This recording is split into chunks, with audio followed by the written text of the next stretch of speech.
Ayun mga bossing, sa mga naghihintay ng video ng ating Toyota Innova mga bossing, manual gas mga boss, 2008 acquired.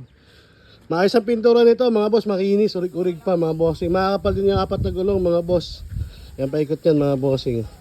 Urig ang plaka niyan, harap at likod mga bossing. Honey issue lang nito, kaka-expired lang niya boss nung 3 month, expired lang siya ng month mga bossing. Ayan, G-bar yan to mga boss, top of the line. Ayan, 7 to 9 seater mga bossing.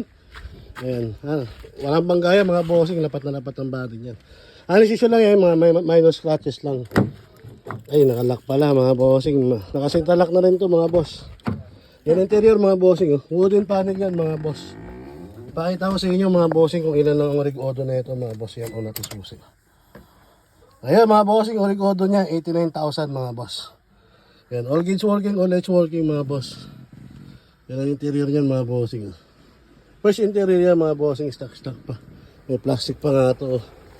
Yan, manual transmission, gas engine, BBTI ito mga boss. Kaya hindi malakas sa gas to, matipid sa gas to. Yan. Sa likod niyan mga bossing. Ayan mga bossing.